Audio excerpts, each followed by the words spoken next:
place over these last month, this month, and maybe some into next month in several libraries throughout the county. So I'm a volunteer. I'm a certified financial planner. I have my own practice in Sunnyvale, Michael Garber Financial Planning. So you can guess that my name is Michael Garber, and that is true. I'm really nervous. I'm really sensitive to being videoed. So, I'll mainly focus on the screen, okay. So don't worry about it. It's all on the soundtrack now. So anyway, that's a little bit about me. I have my own, as I said, my own field and practice. I see clients typically who need to have help with their finances. I do not sell securities or insurance, so I like to think that I can give more objective advice because I'm only giving advice that if the client values it, they'll take it. If not, they'll do something else. But I don't get paid for any decision that they make. So with that, today's talk is asset allocation, and I've talked to both of you who are here already. Today I have some books at the end that I'm going to recommend, so I'm set up for that. But let's just dive right into it.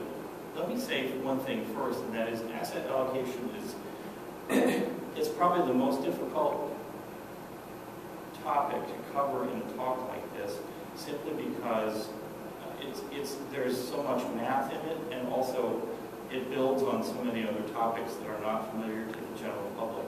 So this talk is necessarily slimmed down to the very basics of the topic, but hopefully it'll be helpful, and if you have questions of a more detailed nature, I can try to field those and we'll see where we go with it. So with that, we go on here. First, why is it important? How do you do it? What things do you use? What tools do you use to asset allocate? And then how do you determine your asset allocation? And how do you fine-tune it? Which over time is really also called rebalancing. So why is it important? It helps you pursue your investment goals. And probably more importantly, it allows you to maximize your return while minimizing your risk. Part of the reason why I got into financial planning is because I saw so many people that did not have their assets properly allocated, which is to say, they had all their money tied up in typically their company stock or a few hot stocks. A lot of it was in the .com crash, but I also saw this back in 2008 when we had the most recent downturn. People lost a lot of money, and in fact, in some cases, they lost more than they had. There were some cases where they had received stock options that were worth a lot of money. They didn't exercise them, or they did exercise them, but then they held the stock because they were confident it was going to go up, and they lost more money on the stock than they actually ended up owing in taxes. So they ended up with a negative outcome in some cases. I've seen people lose their homes. I've seen people lose their job and then lose their home because of decisions like this. And so I became really determined as a financial planner to do whatever I can to help people to not get into that situation with their finances in the future. Welcome. Hello, hello. Thanks for joining us, but we're kind of just getting rolling here. Okay, cool. All right, so this statement here on the left, 90% of the variability of a portfolio's long-term returns may depend on its asset allocation, and you can read down the fine print there, but this phrase is actually probably overused, and it's also distorted. So let me clarify a couple of points on that. First of all, it is a fact that mathematically, if you look at how assets are allocated in a portfolio, 90% of the variability of the returns depends on its asset allocation. Well, it's not 90% of the returns, it's 90% of the variability of the returns. So let's put some numbers on that and understand why that little word variability matters. At the one extreme, you could put all your portfolio in cash.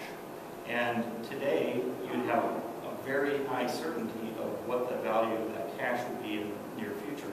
Hopefully, if the banks are still good, you'll get whatever you have in the portfolio plus whatever interest the banks promise you. And you can buy a certificate of deposit for, say, 5 years and get about, 1.5% to 2% today. And you'll know exactly what you're going to have in 5 years. It's guaranteed by the government. There is zero variability. So in this case, the variability of the portfolio is zero. But you also know that if you put, say, $1,000 in that CD, that you're going to have 1,020. The math is a little bit more complicated than this because you accumulate interest over 5 years, but you'll have about $1,100. 10% times 5 years. 2% times 5 years is 10%. So you'll end up with about $1,100 at the end of that 5-year period. Okay, now let's go to the other extreme and say that you put it all in a single company's stock. And let's choose Apple, since that's a favorite of many people around here. And if you put your money, $1,000 in Apple, first of all, there was a time recently when that would even get you 2 shares of Apple. Now it'll get you just a little bit more than 2 shares. So 5 years from today, you'll have whatever the 2.21 shares of stock, whatever that's worth, plus the dividends that you would get, you'll have that. But we have no idea what Apple stock's going to be worth in 5 years. Now, there are people who think that they do, but they don't. And if anybody could have walked back 5 years ago to today, it still would have been a great investment. But we don't know whether Apple is going to recover or whether Apple is going to do what Cisco did, Dell did, Packard did, Lucent did, Enron did. They all went down by more than 90%. So what is the variability of Apple's stock price? Well, it's about $470 a share today. It might be $47 5 years from today, or it might double again, or it might triple again like it did last time. It might even go up by 5 or 10. So it might be worth $4,700, or it might be worth $1,000. So your $1,000 might be worth $100, or it might be worth, what did I say, 10 times. It could be worth $10,000. So the variability in that one stock portfolio could be all the way from $100 to $10,000. That's a huge variability. All right, back to our little statement here. So 90% of the variability of the portfolio's long-term returns, in fact, may is not right there. They do depend on its asset allocation. So how you place your bets, which assets you buy, will determine, in a large part, what the range of expectations, that's a variability idea, that you can expect to have. So now, let's continue our little extreme example for a little bit longer. I may get off the script here, but this is, hopefully I won't get too far aside from the message. Let's say that you have your entire retirement savings. Now, are you going to put that in cash? Sure, you'll know exactly what it's going to be worth in 5 years. Or are you going to put it in Apple stock? Well, if you don't mind working when you retire, that might be just fine, because if it ends up being worth 10 times what it is today, you'd be in great shape. But can you afford to take the risk that it'll be worth 1/10 what it is today? Well, unless you have a lot of money right now, you can't take that risk. Most people can't afford to lose 90% of what they have. So this variability calculation becomes really important, and it becomes central to the question of how much asset of each type of asset we put in our portfolio. Okay, so now, to keep things very basic here, there are just 3 types of assets.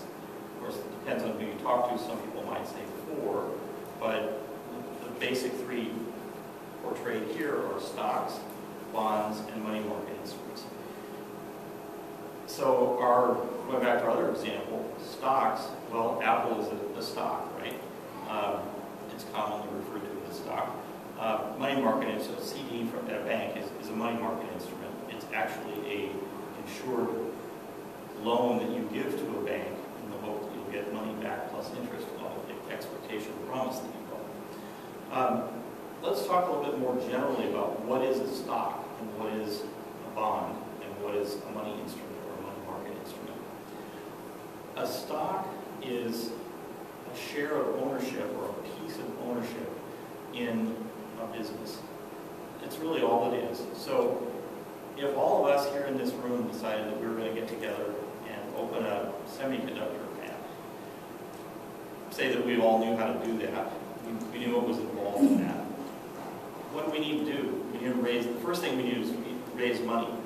Well, we either, if say as long as we're fantasizing here, the easiest way to do that would be just to take our own cash and go buy the things that we needed to do that, right?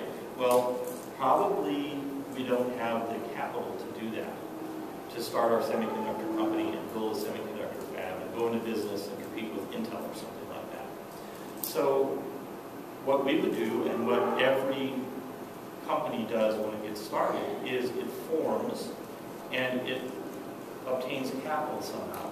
Typically, a stock will be issued to the public market after it gets started by private funding.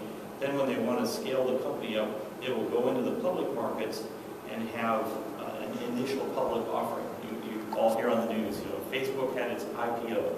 Well, that just means that they're selling shares to the public with the idea of raising capital, either to pay off the founders who risked their money, which is the case of Facebook, or to get more capital to expand the company further. And the shares of stock that trade on the market and the stock exchanges are typically what they call secondary markets. So the initial public offering is a primary market. The first time those shares are sold to the public, the New York Stock Exchange or the NASDAQ are secondary markets. All they're doing is trading shares that are owned by somebody else, and they're doing it to find a fair price for the stock so that people can get in and out of a company. So if you own one share of stock, you own a piece of that company, but it also means that you are last in line to get paid if that company goes out of business. Well, who's in front of the line? Well, that gets us to the next type of way of funding a company. Let's go back to starting our company again. We wouldn't have to issue ownership of the company. We could keep that to ourselves. But what we could do instead is we could go to the bond market and say, we would like to borrow however much money, $1 gazillion. We want to start this company and we want to make this fab. And we want to sell integrated circuits and we think we're going to compete against Intel.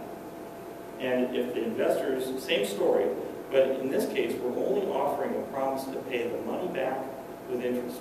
So in a way, it's like a loan. But we're also promising to the bondholders that if we go broke, they will have a claim on our business. The stockholders don't have that. Well, they have it, but they're in line behind the bondholders. So in fact, what many companies do when they form and go public is they will issue a combination of both stock and bonds. Or over a period of time, they'll have stock, but then they'll issue bonds as well. So you can buy bonds, for example, in companies like IBM or Home Depot, and they come with an interest rate and a maturity, and you can buy and sell those just as aggressively or freely as you would sell stocks. There's a whole other market called the bond market.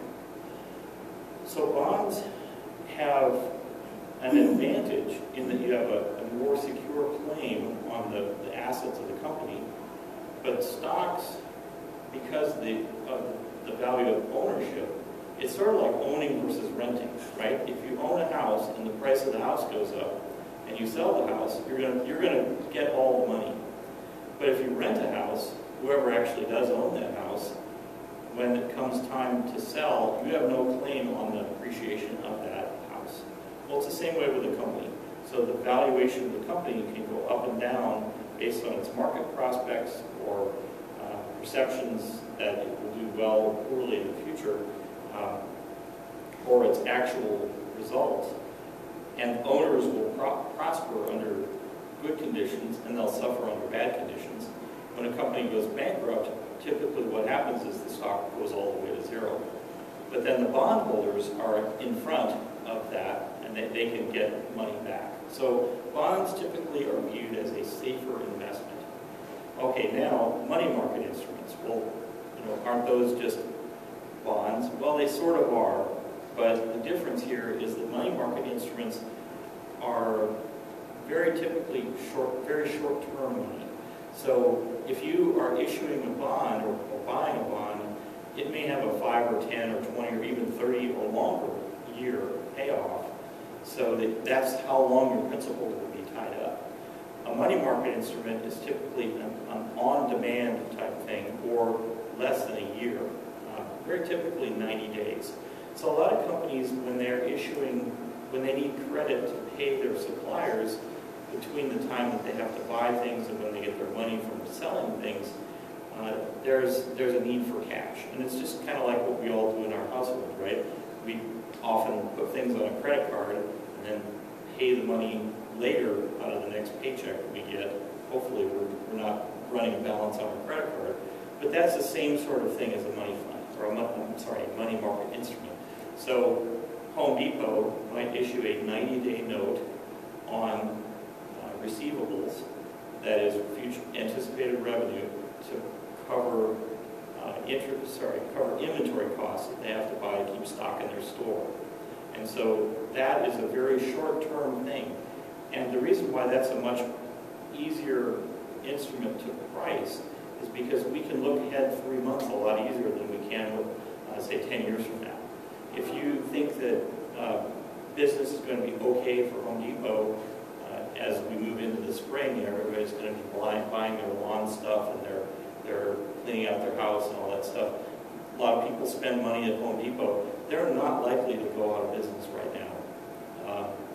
That means that loaning them money for 90 days is a much safer bet than loaning them money for 10 years, because we don't know if they're going to lose market share to Lowe's and go out of business.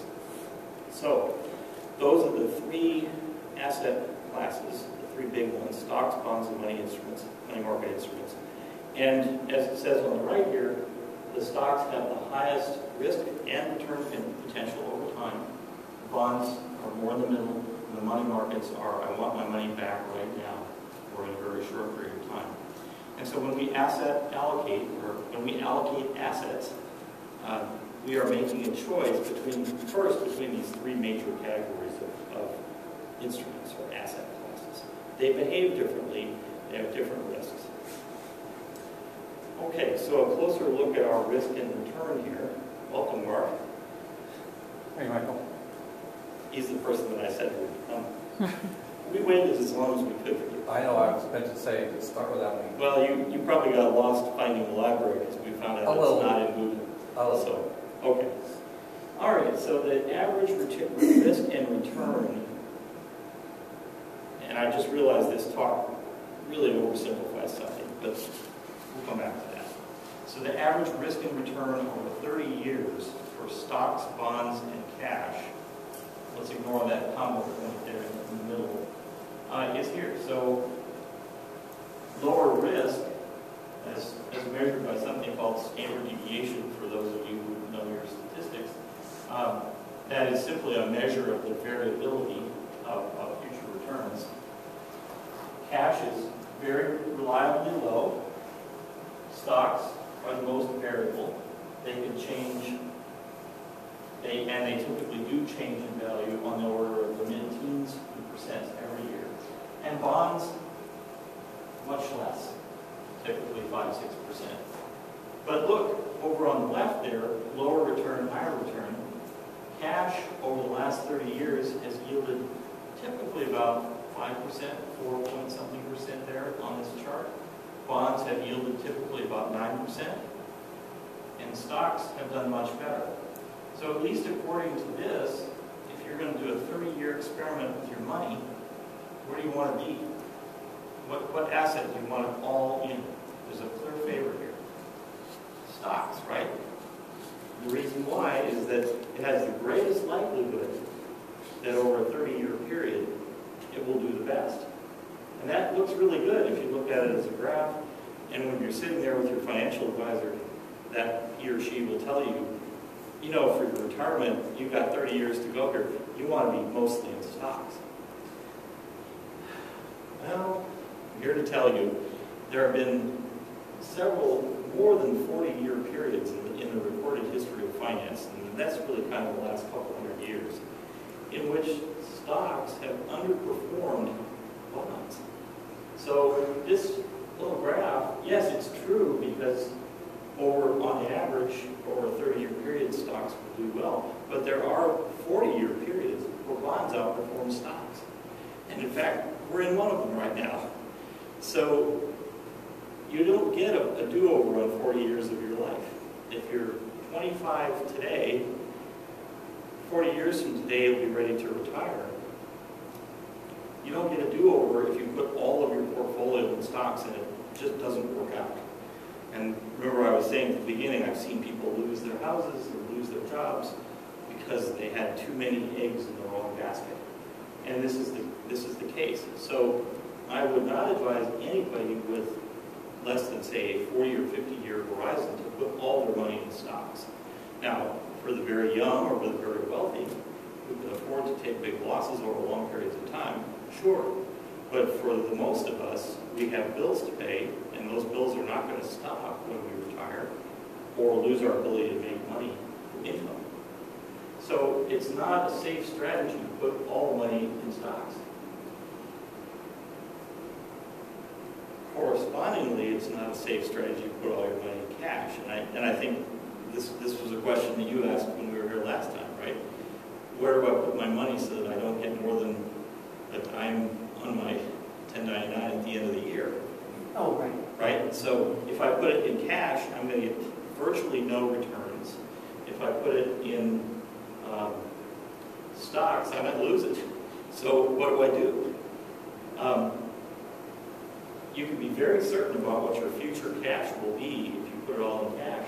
The problem is, again, unless you're pouring lots of money into that retirement fund, you can't afford to take the risk that it will, because it's almost certain that it won't reach the level of what stocks have. There has been no 40-year period or even no 30-year period in which stocks have underperformed cash.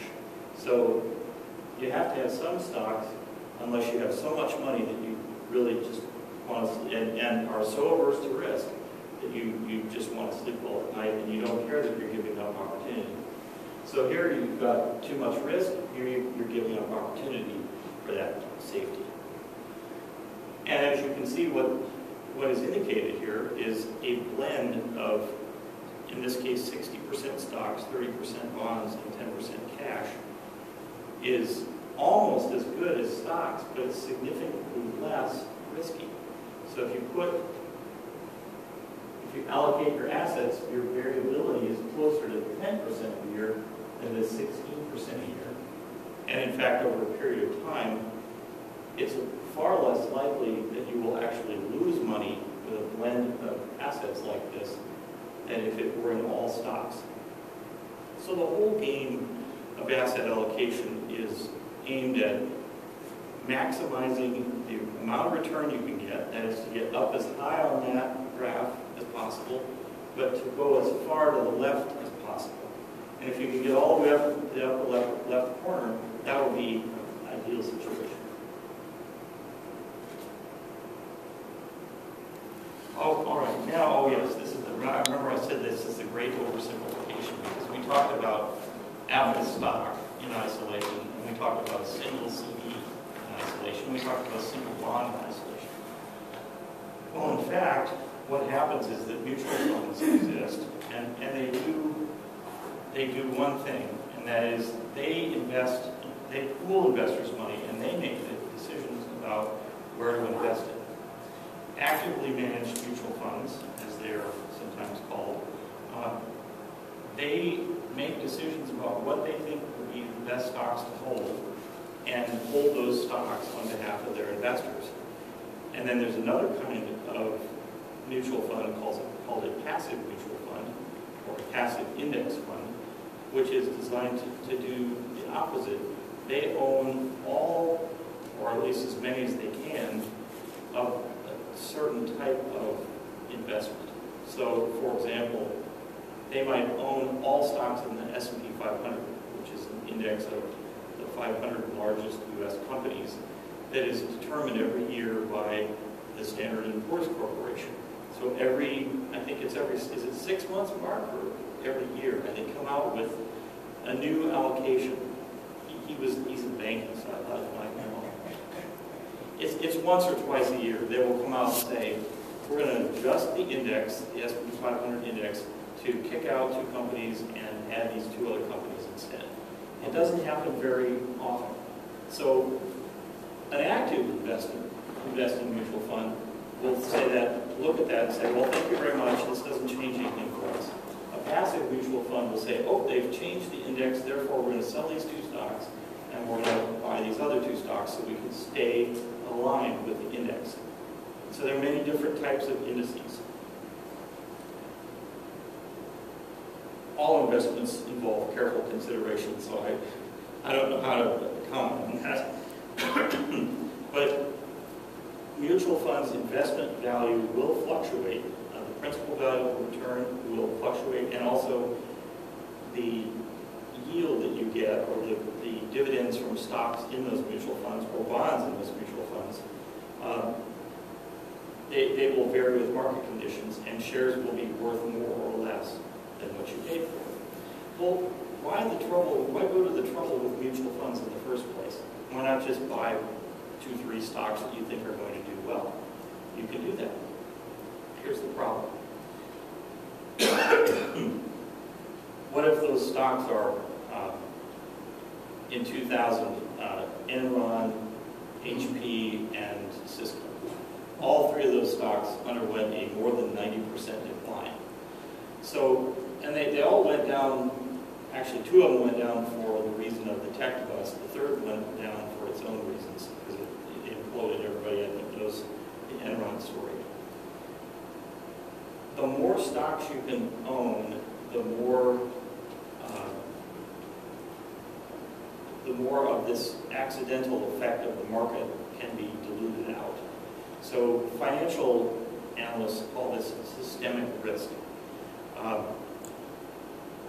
All that is left is systemic risk. You have 2 components of risk. Actually, there's a bunch of different component risk, but the 2 big ones here are individual stock risk and systemic risk. Well, what does that mean in practice? Well, we talked about Apple before. Apple may come out with a great product and do very well, or they may bomb and nobody likes iPhone 6 and they'll go out of business. We simply can't know what Apple is going to do. But if we look at 100 companies or 1,000 companies, we know that some of them will come out with great things and have bright futures, and some others of them won't. What we're trying to do is balance, in a mutual fund, is balance across a large number of companies so that those individual company outcomes are averaged out, and all that we're really left with is the financial fluctuations of the financial system. That's called systemic risk. If you invest in the correct way and pick the right mutual funds, you can eliminate almost all the individual firm risk and get just the systemic risk, which is left over when that averaging is done. That's always a better deal. Well, except unless you get lucky and you buy an Apple before it goes 10 for 1. But you can't, there's a great deal of energy that's spent trying to find that next stock. In fact, all the data suggests that nobody can do it. In fact, mutual fund managers who try to pick their own stocks have no better luck than it would be if they picked with a dartboard. They just threw darts at a number of stocks until they arrived at their portfolio holdings. In fact, many years ago, and I don't know if they still do it or not, but the Wall Street Journal used to have a dartboard pick versus the pros. And it was like a 3-month test.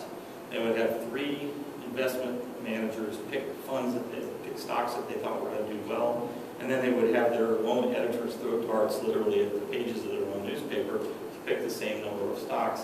And then at the end of the 3 months, they would report on how it all came out. And I'd say about 2/3 of the time, the dartboard beat the pros. So why you would pay a pro a lot of money to do what you can do with a dartboard escapes me. But that really is getting off the topic of this talk. I guess what I would say is that you want to pick mutual funds not on who's running them, but you want to pick them on the widest variety of stocks to you've got a question. Yeah.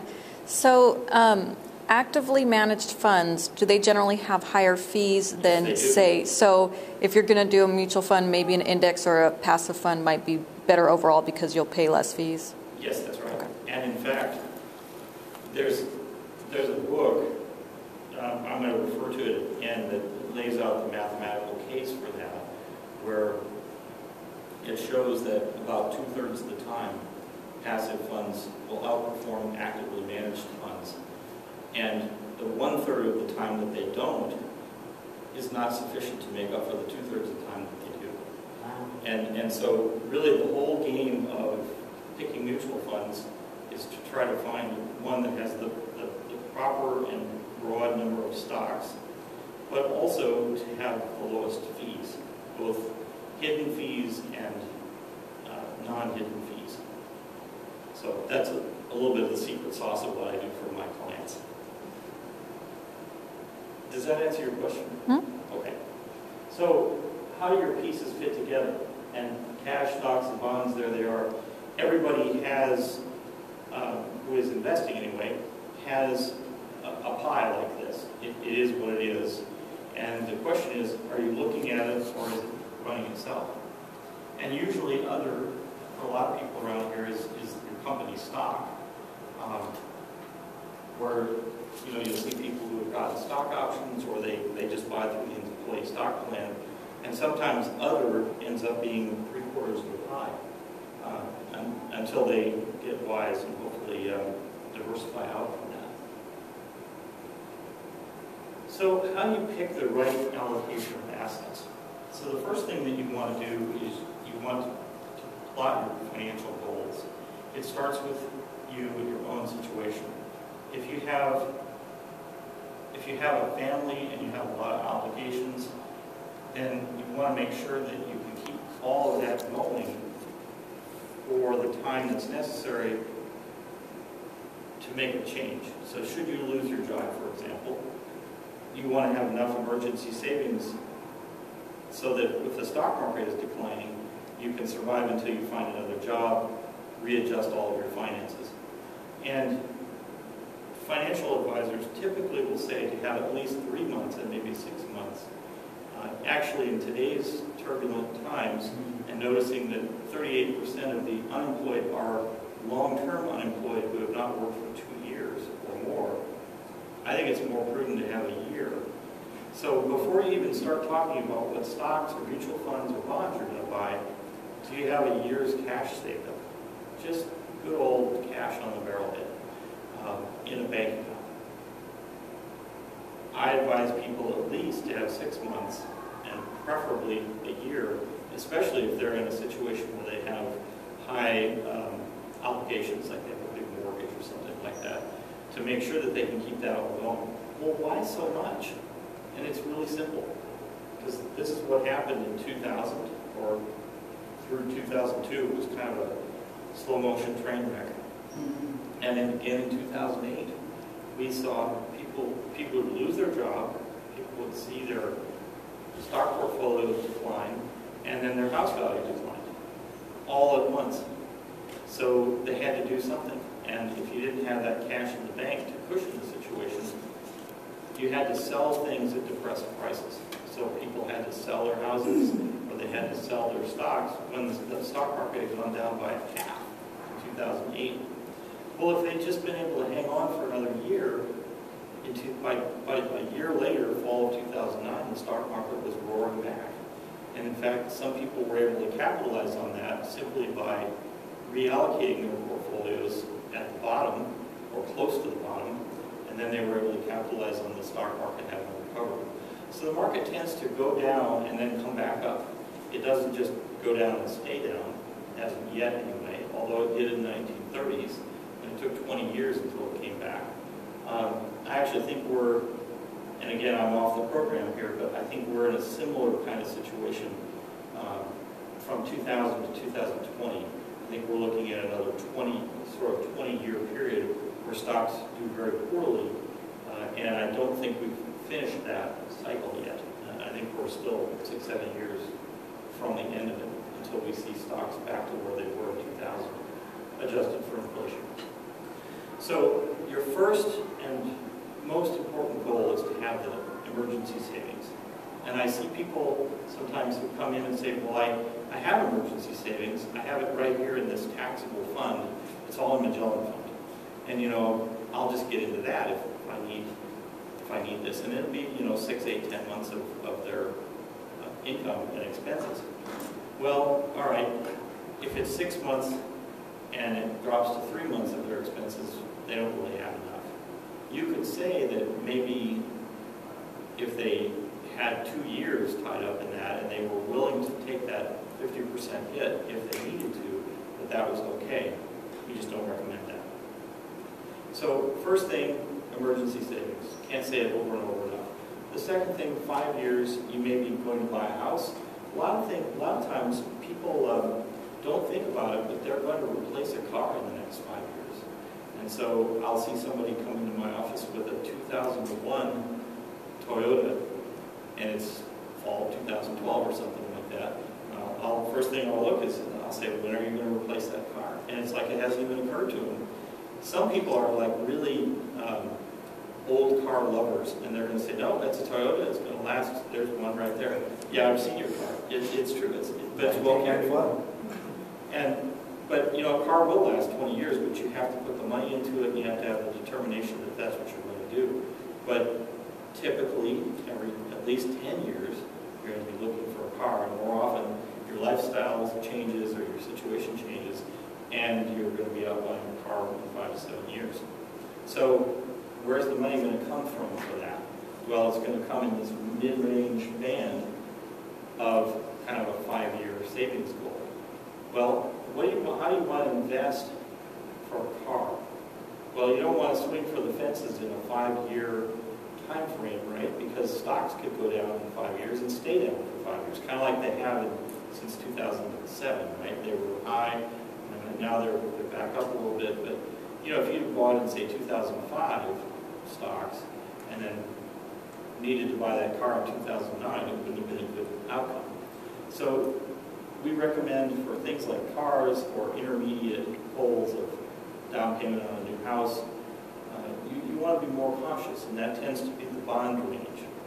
And then 10 years, and I would say really beyond, you're starting to get more into the time when you can use stocks for those types of savings.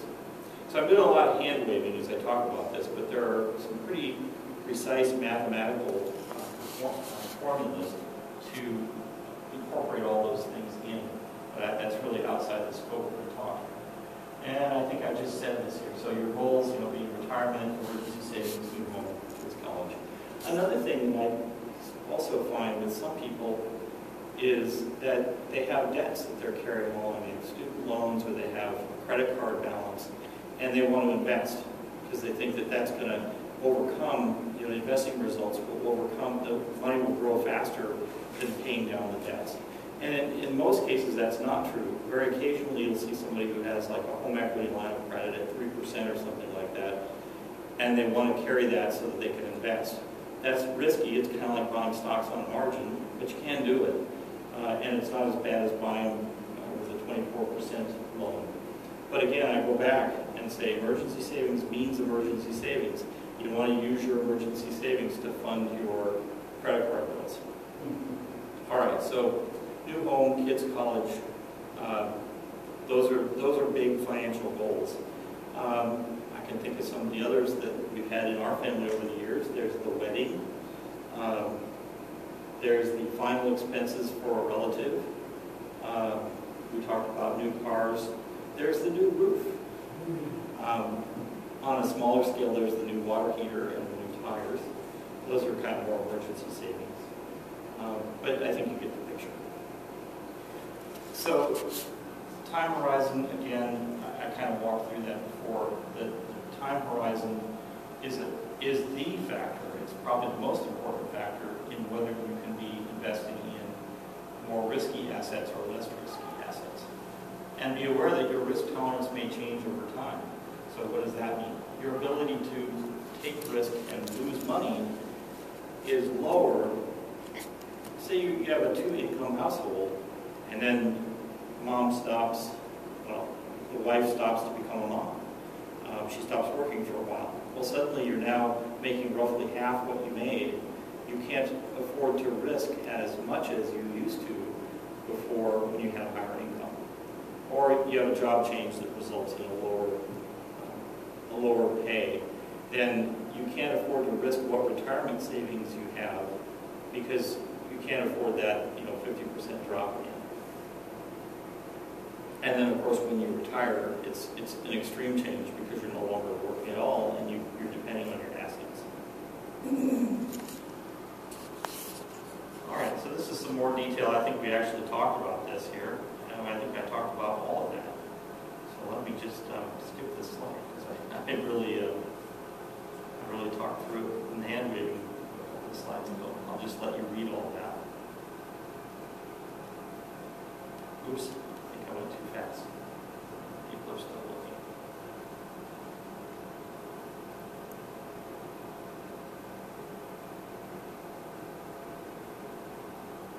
So at some point we should talk about other kinds of assets. So while you're kind of looking at that slide, there are other classes of assets beyond stocks, bonds, and cash.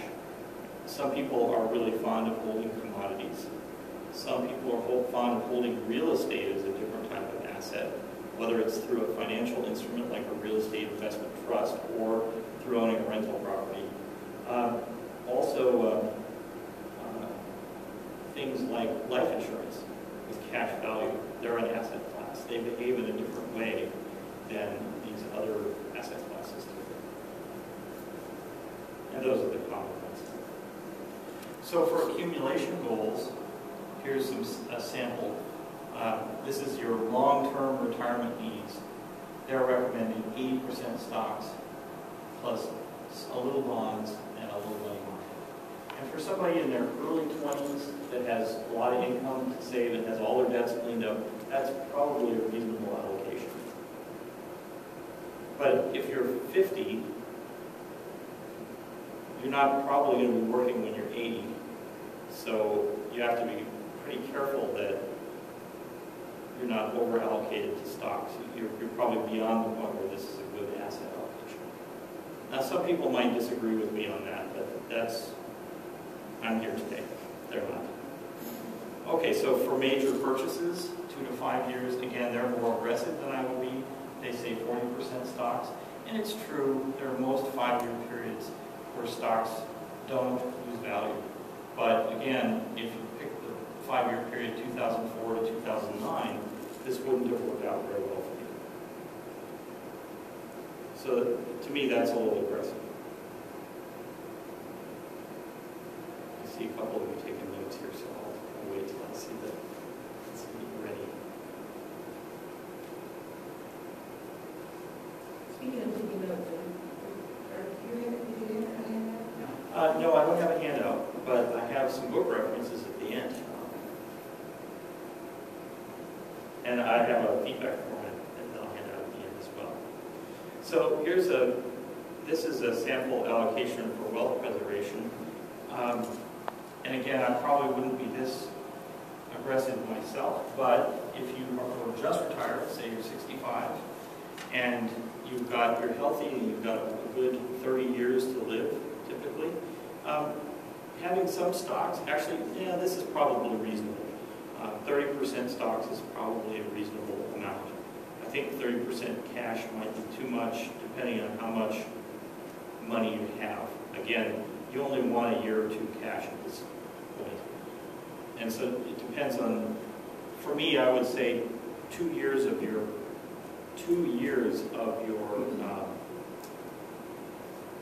expenses is enough money to have in cash as opposed to bonds. And we were talking last time about buckets of money. For those of you who were here, the bucket of money that's under 2 years, this is that bucket. And then the bonds are kind of the mid-range bucket and the stocks are the long-range bucket. Okay, so your emergency fund, I gotta say I don't agree with this.